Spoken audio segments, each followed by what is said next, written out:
Welcome, everybody, to the December episode of Hearsay. My name is Jacob Stucken, and I'm here with Albert Brown and Brennan Keynes. And today we're going to be talking about orphan wells, and we're going to be interviewing the executive director of the Orphan Well Association. And one of the points that you're going to be hearing about in our interview that's coming up here is about the Supreme Court of Canada's Redwater decision, otherwise known as Orphan Well Association and Grant Thornton.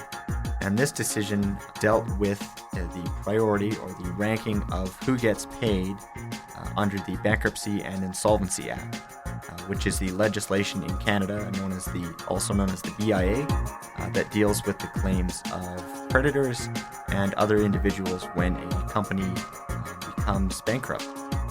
So you'll want to listen for that in our interview. But without further ado, let's go to our interview with Lars. So we are here with a very special guest from the Orphan Well Association.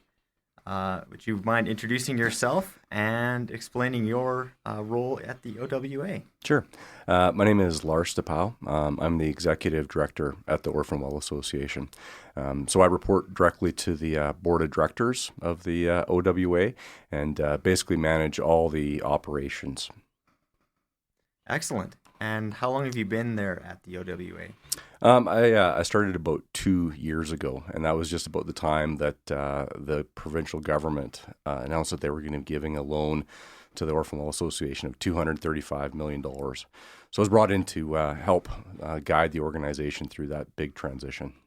What was your career path, and sort of how did it lead to the OWA in particular? Sure. So I'm originally from Swift Current, Saskatchewan, but when I was looking on what I was going to do for a career path, I was encouraged to try something new at that time, which was environmental engineering. So pretty common now, but not at that time. Most universities at that time had an engineering discipline that had a minor in environmental, which tended just to be a very single course on biology or something. So I ended up going out to the University of Guelph, which had a dedicated program on that. And I took my bachelor's and master's out there at the University of Guelph. When I graduated, though, I wanted to move back out west and came back to Calgary.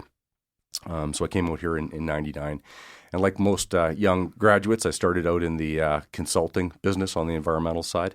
So I was focused on soil and groundwater, as well as environmental liability assessments within the oil and gas sector. So all my work was within the oil and gas sector.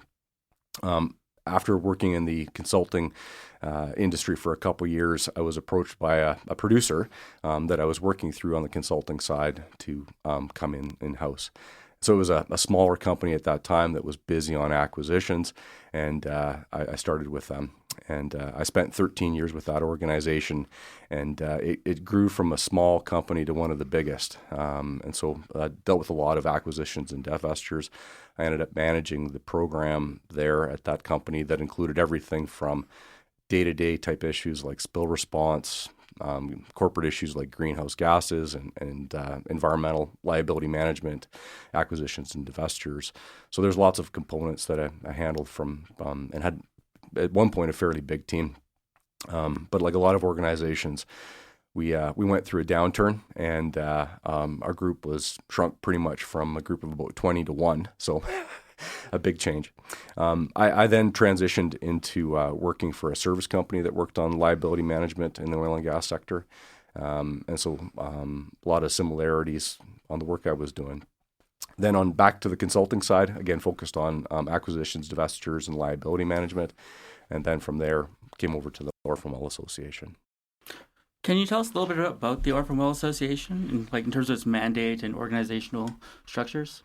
Sure. Well, maybe I'll start at the top. So we have a board of directors, and that's who I report to. So our board is made up of 3 member organizations, which is the Canadian Association of Petroleum Producers, or CAP, the Explorers and Producers of Canada, EPAC, which tends to be smaller companies, and the Alberta Energy Regulator, or the AER. And so there's 6 voting members and that are appointed by those members. We also have a honorary non-voting member from Alberta Environment on our board of directors. So our mandate is pretty simple. It's to manage the decommissioning and reclamation of orphan properties in the province of Alberta. Now, that's going to take a little bit of explaining as to what that actually is. So we're a delegated authority of the energy regulator. And so what that means within the legislation is the regulator has the legislative powers to do decommissioning and reclamation powers. So those are the powers that the legislature gives the energy regulator. Then the energy regulator, in turn, delegates us to do it as an independent third-party body. So we have a lot of the powers of the regulator to do that decommissioning and reclamation work, but we're not a regulator. So we're financially and legally separate from the energy regulator. And I think, in my time there, this is one of the big things that people are often confused about. So up until about a year and a half ago, we subleased space from the energy regulator, and part of that included IT support. So we had our offices at the energy regulator. We had energy regulator email addresses. We had energy regulator phone numbers. If you came to visit us, you checked in with energy regulator security.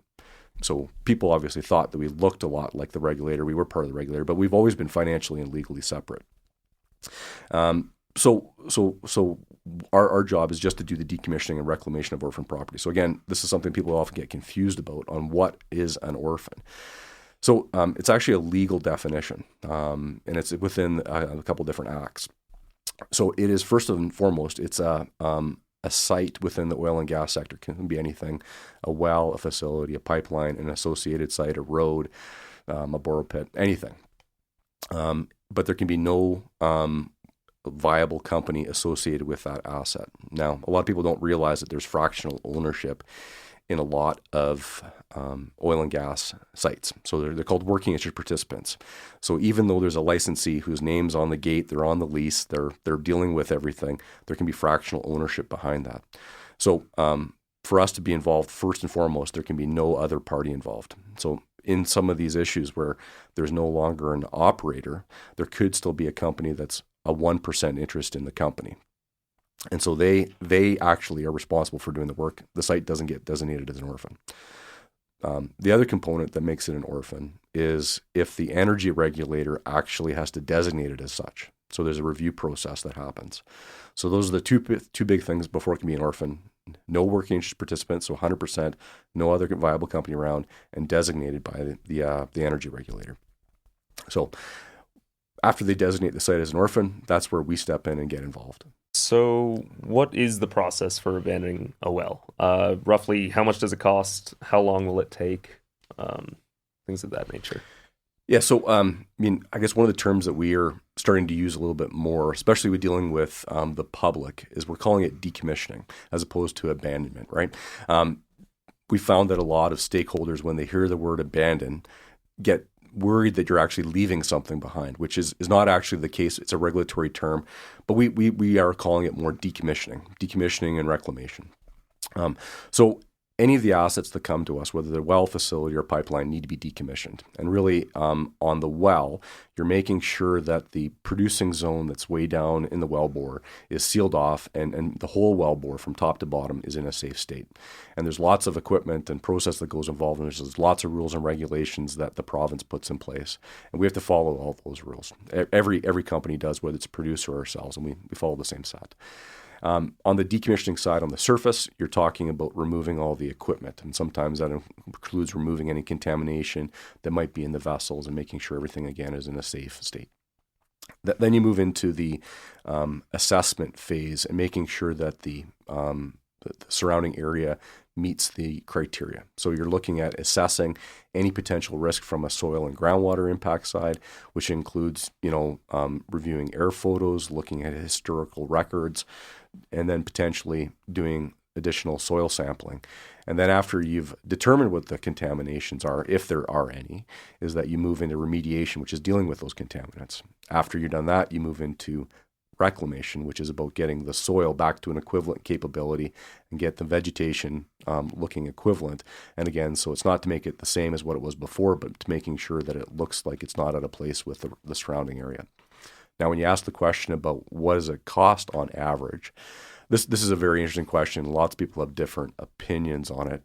And, from our standpoint, I can tell you what the averages we have seen.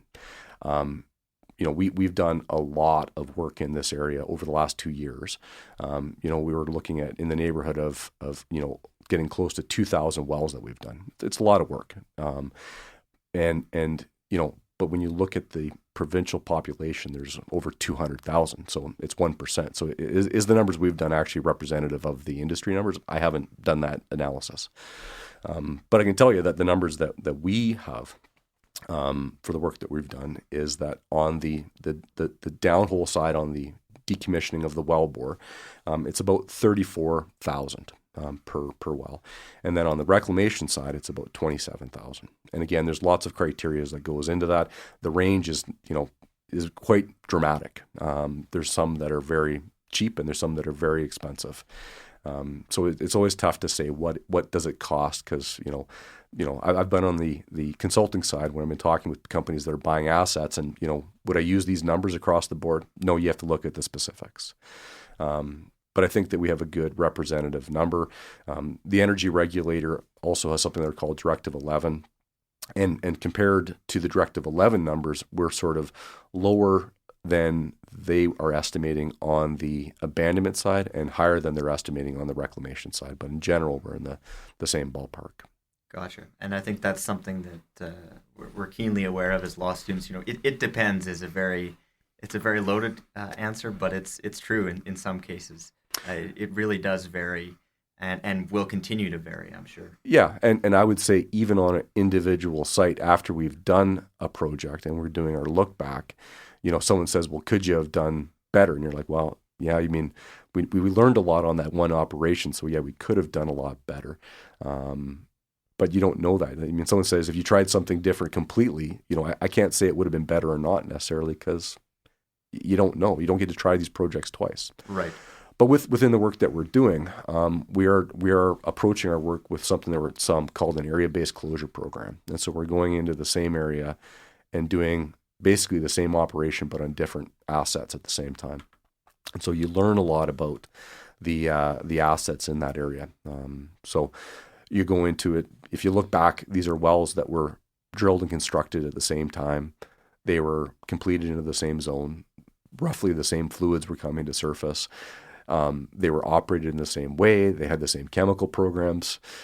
So the problems that you start seeing from one site to another start replicating it. So we actually get a huge amount of our cost savings from understanding those area type issues. And that's where, again, our scale helps us a lot to save money. If we were only doing, 5 wells versus 800, we wouldn't reach the same efficiencies. And so again, our averages are representative for what we're doing, but you can't necessarily apply it to every site, across every company, across the whole province, or even across Western Canada. Who are some key stakeholders that the Orphan Well Association interacts with? Yeah, we interact with a lot of stakeholders. We deal with our industry funding partners. We deal with the organizations and associations that they deal with that are also on our board. So CAP and EPAC were the two. We deal with individual companies that are interested. We deal with the regulator, obviously. So that's both Alberta Environment and potentially Alberta Environment. We're dealing with the government of Alberta on lots of different components. We deal with individuals like Farmers Advocate. We deal with Pembina Institute and other NGOs. We deal with synergy groups. We obviously deal with landowners on an individual basis. We have a huge impact on our contractors and subcontractors, First Nations, and obviously we deal a lot with the media as well, because they're keenly aware of this issue and trying to get their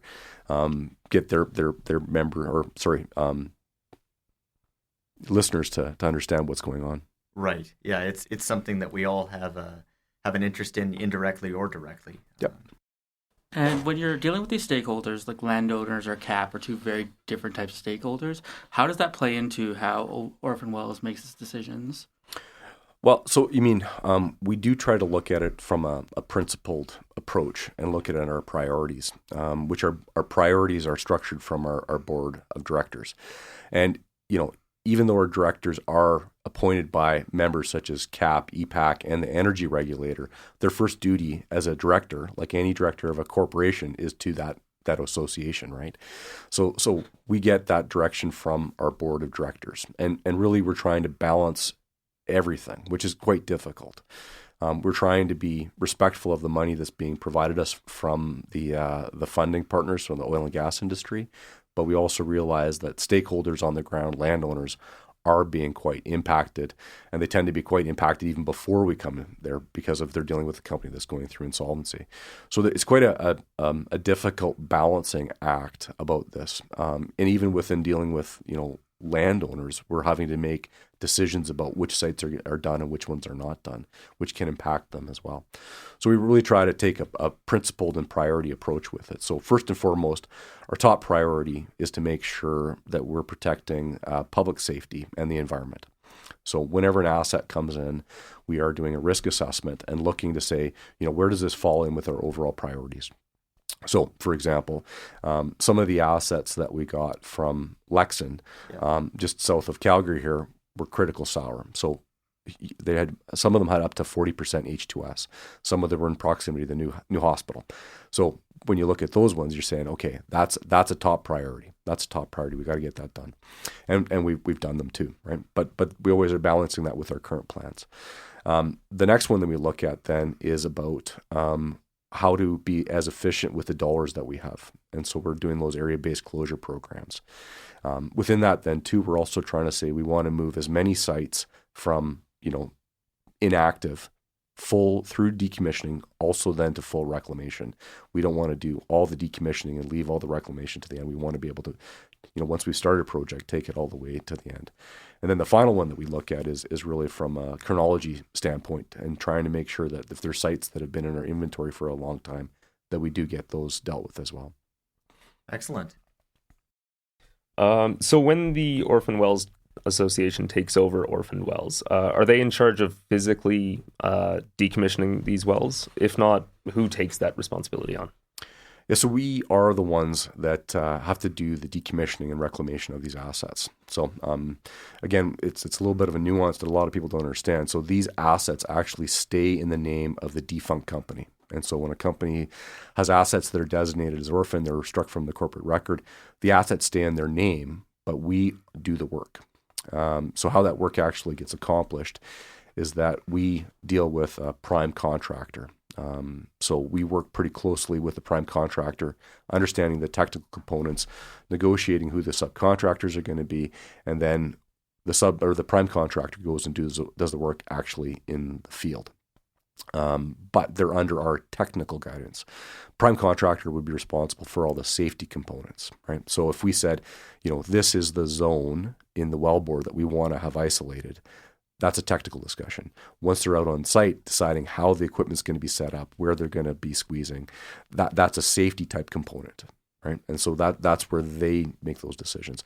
But it's all under our umbrella. So currently, how is the Orphan Well Association funded, and how does that work on a go-forward basis? Yeah, so we are funded annually by an orphan levy that's the producers in Alberta pay. And how that's actually calculated is the energy regulator has a liability calculation called the liability management ratio, and it includes how basically every asset in the province. And so they add that up, and that's the provincial number. And then each company pays a proportionate share of the levy equal to their proportionate share of the provincial liability. So if you had 5% of the provincial liability as designated by the regulator, you pay 5% of the levy. So there's an annual levy. And that's been going on for about 20 years. And the industry contribution to date is about $374 million. So it's a lot of money. We also did get a provincial grant from the provincial government in 2009 of $30 million. And then in 2017, there was a loan that was given to the Orphan Well Association of $235 million. So that loan was facilitated by a grant from the federal government to the provincial government to cover the interest on the money that would be lent to us. And then we're repaying that loan back to the provincial government through the annual levy. So it's interesting when you look at that loan. It was granted about 2 years ago, and at that time we had 1,400 wells left to do. Since that time, we've done about 1,300. So you mean the loan has actually accomplished what it was meant to do. Unfortunately, in that same time period, we've gotten a lot more wells, and our inventory now is 3,400. So you mean I don't think anyone projected that this downturn would keep going in the way it is. So that's how it's being structured right now from a funding component. Has the Redwater decision, which affects the way in which environmental obligations and creditors are handled during an insolvency procedure, affected the Orphan Wells Association's relationship with other groups or the way in which you operate? It hasn't really changed how we're tackling orphans. Really, when a site's designated as an orphan, that's at the end of the line for that asset or that company. What it has changed a lot is about our involvement with, and creditors up until that point, right? So the whole Redwater case was really about a couple different things that was relating to what could happen in an insolvency proceeding. And it was, they were able to look at a company, and so hypothetically you'd say there's 100 wells and only 80 of them are good. And so they want to sell 80 of those wells. And then the 20, they were able to just say, well, someone else will take care of it. Don't worry about it. And what Redwater said is, no, you can't just sever those responsibilities. And the regulator was trying to enforce those responsibilities and say, you can't just disclaim 20 sites and sell 80 to someone else. So when Redwater came in, it said, no, you can't do that. You have an obligation to the regulator, and the regulator is not a creditor by enforcing their obligations. And the other one that was big within it was within the BIA, saying that a receiver is not responsible for environmental issues, which again, the court upheld that, but they provided some clarity. And the lower court's interpretation was that the receiver meant the estate of the receiver, where the Supreme Court said, no, the receiver is the company, for example. The company that's doing the receivership is not held liable, but the estate still is liable. So it hasn't changed how we deal with orphans. We still do the same decommissioning and reclamation. We're still dealing with stakeholders the same. Really what's changed is when a company is going into an insolvency proceedings, that the whoever's looking at doing that, whether it's liquidation or sale or looking at restructuring, they can't hive off some assets. And I think what you've seen now is that there's a couple examples where the creditors, if there are creditors involved, have looked at the asset and said, look, if we sold everything that's good in this base and still have to pay for the environmental obligations, there's not enough money in there to go around. And so that's where they're saying they're just walking away. And so we have a couple different examples of that. So we obviously had the very high profile cases of Trident and Houston. And so that's where we stepped in and appointed a receiver. So really that's been the big change, at least from how our involvement has been going. In the wake of the Redwater decision, are the receiving companies, so in that instance it'd be Grant Thornton, would they be obligated to pay for the environmental obligations prior to the creditors up to the point of exhaustion of the assets that still retain their value? So I guess post Redwater, this is something that I don't think we've come to a clear example of yet. The ones that we're, as the Orphan Well Association has dealt with from appointing receiver, there are no other creditors that are involved. And so the creditors that were involved have not been there. I mean, someone's got to pay the receiver at the end of the day to do this work. And the creditors aren't stepping up to do it.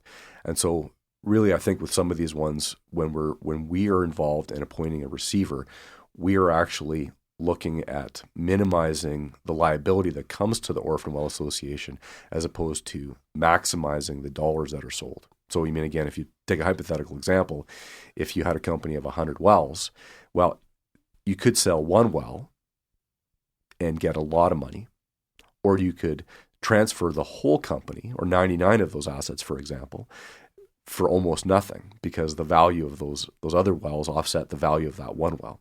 And so the objectives of the receiver are now different post Redwater. And, they're court-appointed officer and they're doing what's ever best for the estate, but they have to look at the law on how that what's going to happen with that estate. So previously, there was a different objective. So in those sort of 2.5 years under Redwater, they were really maximizing the dollar amount at the end of the estate. And now, the ones at least we're involved with are looking at minimizing the liability that comes to the Orphan Well Association. Now, I suppose there's a hypothetical state there where, at the end of that receivership, that there's more money left over than is needed for covering all the liabilities. And then that's when the creditors would get involved in having some of that money.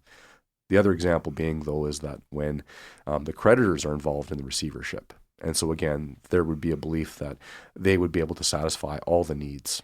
And obviously, when you're going to those proceedings, no one's expecting to get 100 cents on the dollar, but I think everyone involved would be hoping to have something, and that the company would be a going concern after that. Broadly speaking, what lessons have you taken away from your time at the Orphan Wells Association, and what do you hope the organization can accomplish in the future? Well, this type of work's been going on for a long time within the industry, and there's lots of people who've been involved with it. The big one that we've seen is the power of these area-based closure programs. They're quite beneficial, at least from an economic standpoint. And there's a lot of companies that are able to do those area-based closure programs, but you tend to need to have a certain materiality and threshold before you can start doing it. I mean, again, we're talking about doing 50 wells in an area. If you're at 3 or 4, you're not going to get those same efficiencies from those learnings that I talked about previously. So really the biggest one is about, the success of those programs. There's a part of it a little bit too, that from an organizational effectiveness is really having a team that's focused on one thing. And, that's one of the things I kind of talk about with the producers, is that we as an association have only one mandate. If you are a group within a larger organization doing this type of work, you're sometimes pulled and pushed in the different directions, right? I know when I was working on the producer side, it wasn't uncommon to get to the near part of the end of the fiscal, and all of a sudden, your budget priorities have changed, and you don't have as much money as you realized you did coming into that, where we don't have that. So there's a lot of components in that we get some successes.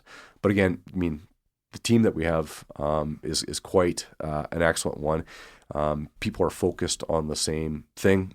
Priorities are very aligned with our prime contractors and subcontractors, and it really is a great collaborative effort. And so again, I mean, this is one of those nice things we talk about, being in a non-competitive space, at least from the standpoint of trying to get our costs down as low as possible. So, I mean, looking into the future, though, I think that some of the things that we're looking for is, how do we share the learnings that we have? How do we become more effective on a cost side, making sure safety is always top priority as well?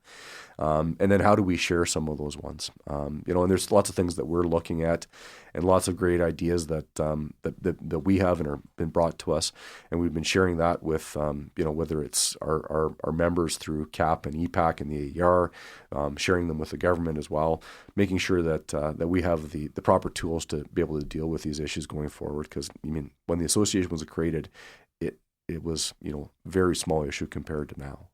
Our world's dramatically changed in the last couple of years.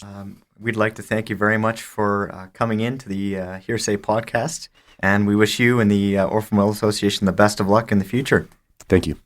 That concludes the Hearsay episode on Orphan Wells. Many thanks to the Orphan Well Association and to CJSW for helping us put together this podcast. The Hearsay podcast is run by Pro Bono Students Canada in conjunction with CJSW and is on Treaty 7 land. You can find other episodes of the Hearsay podcast and this one at the CJSW website, on Spotify, Google Podcasts, and iTunes. Thanks for listening.